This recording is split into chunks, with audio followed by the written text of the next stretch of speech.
بسم الله و الحمد لله و الصلاة و السلام علی رسول الله و علی آله و صحبه و من والاه. سلام بر همه شما بینندگان عزیز و گرامی. ماه رمضان بر شما مبارک باشه. امیدوارم که تا این لحظه از این ماه استفاده کامل برده باشید، ماهی که ماه فرصت هست. یک نکته جالب در قرآن است، در آیه 185 از سوره بقره، وقتی که میفرماد شهر رمضان الذی انزل فیه القرآن، دنبالش میگه که میفرماد الله یرید الله بکم الیسر. میگه در روزه گرفتن، امر به روزه شدید، خدا برای شما آسونی میخواد. ولا یرید بکم العسر، برای شما سختی نمیخواد. مگه میشه روزه به این سختی؟ این هوای گرم رو ببین، آدم در وقت کار چقدر ضعیف میشه. عرضم به حضورتون که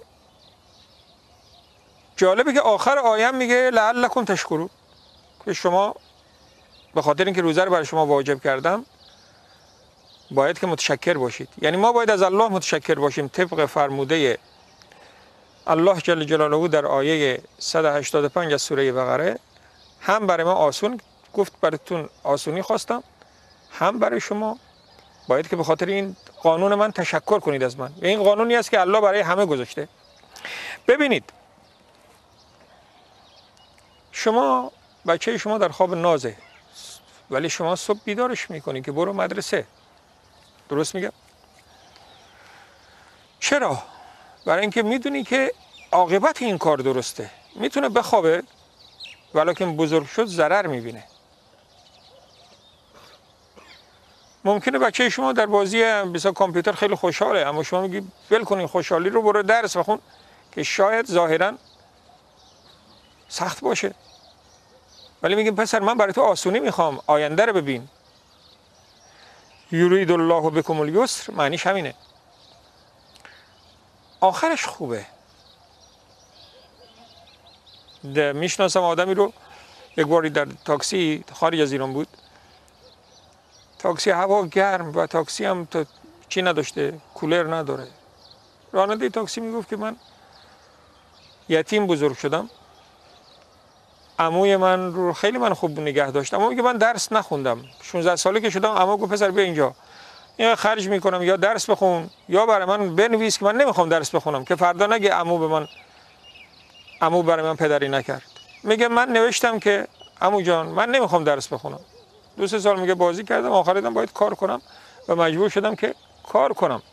حالا میگه از عموی خودم عصبانی هستم که چرا به زور سر من درس نخون، تا من در این گرمای جهنمی مجبور نشم در این قوطی بشینم، توی این قوطی آهن بشینم اینطور زن. شما گویی 5 دقیقه بعد پیاده میشی، من صبح تا شب باید کار کنم، تازه پولی هم به درد بخور به دست نمیارم. پس آسانی، یکی آسانی همون ساعت که شما شراب میخوری آقا خوشحالی، ولی بعدش مریض میشی.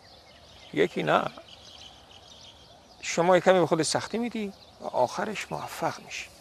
پس روزه این فایده رو داره. اولا به آدم سلامتی میده. سلامتی چیز کوچیکیه.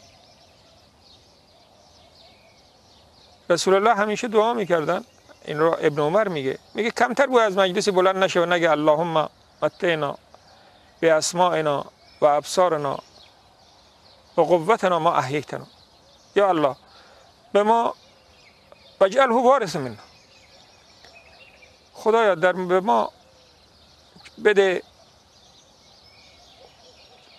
به ما عرضم به حضور شما که متاع بده، بهره بده از چشم و گوش و قوت ما، و اونها رو وارث ما کن. یعنی چی وارث ما کن؟ یعنی مثل حالا میبینیم که این دوره ما نمیبینیم آقای مثلا خانم مارگرت تاچر، آقای ریگان آخر عمر زنده بودن اما خودشون وارث مغز خود بودن، هر دو دچار آلزایمر شده بودن. میبینیم پیرها، میبینیم که بیچاره زنده است اما نمیتونه تکون بخوره، دست داره پا داره اما دست و پاش وارثش هستن، وارثش نیستن، اون وارثشونه. یعنی زنده است ولی دست به دردش نمیخوره. پیامبر فرمودن که خدا این دست و پا رو وارث ما کن، و خودشون در اوج قدرت از دنیا رفتن. یعنی هیچ بدنشون هیچ عیبی نداشت. میبینیم امروز بابا سالها یا کلیهش از کار میفته توی چی خوابیده، یا عرضم به حضور شما که پس سلامتی نعمت بزرگیه دیگه، پس ما باید تشکر کنیم. آیا دکتر ما رو خوب کنه ما تشکر نمی کنیم؟ خداوند با روزه که کاری رو آسون کرده، چون که روزه اجتماعی خودتون دیدید، امروز روزه گرفتید انشالله، دیدید که چون همه روزه هستن براتون آسونه. واقعا مشکل بود اگر که خدا آسون نمی کرد. پس روزه به نفع ماست، ما باید به خاطر روزه تشکر کنیم. این تازه بعضی از فواید روزه است. یک فایده دیگه روزه، پیامبر به جوونا گفته که ای جوونا اگر میتونید عروسی کنید، اگر نمیتونید روزه بگیرید، چون روزه برای شما یک تسکین است. چه پس معلومه که روزه شهوات انسان رو تحت کنترل در میاره. حالا این فقط شهوت جنسی نیست، شهوت صحبت کردن است، شهوت آزار رسوندن است، شهوت طعنه زدن است، شهوت پرخوری که خودش کنترل میکنه. پس روزه اینا برای همین باید تشکر کنیم. درست میگم یا نمیگم؟ خب بازم فایده داره. میخوام بگم یعنی روزه به نفع ماست. موضوع برنامه ما این است که روزه به نفع ماست. پرسید ابوذر که یا رسول الله این روزها چیه؟ گفت این روزها امری است که جزا داده میشه و بهش اضعاف کثیر بهش داده میشه. خداوند در روز قیامت به تو زیاد میده، در دنیا هم اجر زیاد میده. ابی سعید خدری گفت یا رسول الله، گفت من از پیامبر شنیدم که فرمود یک روز روزه در راه خدا بگیری 70 سال از جهنم دور میشی. فکر کن یک روز روزه و 70 سال از جهنم دور میشه. حالا میخواید به شما چیزی بهتر از روزه هم بگم که تو زمان روزه میتونید انجام بدید؟ روزه که اینقدر ثواب داره، در برنامه‌های قبل گفتم که هیچی مثل اون نیست، اما کار بهتر از روزه هم هست. باورتون میشه پیامبر فرموده کسی که بذار ببینم که این حدیث رو کی به ما رسونده. ابو هریره که خداوند به او جزای خیر بده گفته که پیامبر فرموده است که کسی که میخوره و شکر میکنه مثل کسی است که روزه است و صبر میکنه. کسی که میخوره و شکر میکنه، یعنی در حالت عادی شما غذا میخوری، من این خرما رو خوردم و شکر کردم غیر روزه، مثل روزه‌داری هستم که صبر کردم. پس شما میتونید نور علی نور کنید. وقتی افطار یادتون نره که شکر خدا رو هم بکنید. یکی صبر ثوابش میگیرید، یکی شکر غذا ثوابش میگیرید. چقدر آسونه. از این بالاتر میخواید بهتون بگم این که مثل روز است. از این بالاتر رو به ما ابودردا خبر داده که پیامبر فرمودن الا اخبرکم، به شما خبر ندم به افضل من درجه الصیام، که چیزی که بالاتر است از روزه. هر که گفت خبر بده یا رسول الله چی میشه بالاتر از و قیام و نماز خوندن؟ گفت که فرمود که اصلاح بین دو نفر با هم دعوا دارن یا دو نفر با هم از ناراحتن، بین اینا که اصلاح بیاری. عرضم به حضور شما که این از روزه پیامبر فرمودن از روزه بهتره.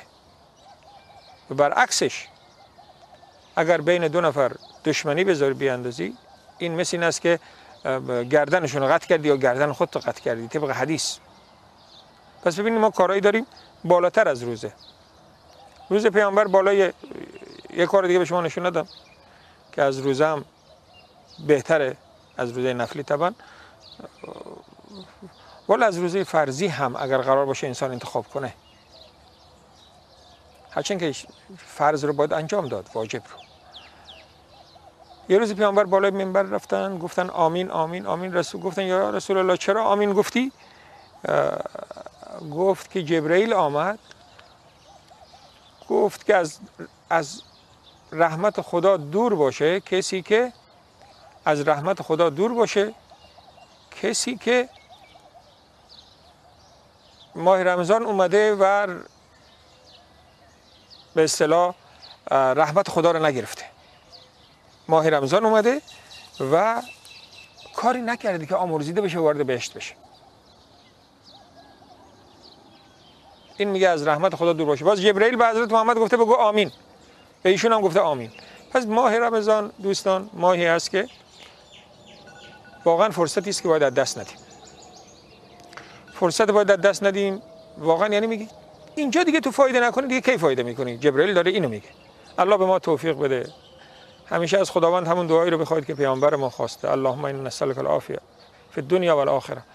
اللهم ربنا آتنا فی الدنیا حسنه و فی الاخره حسنه و قنا عذاب النار. ما رو هم از دعای خیر خودتون فراموش نکنید. شب و روز شما بخیر. الله حافظ و نگهدار همه شما.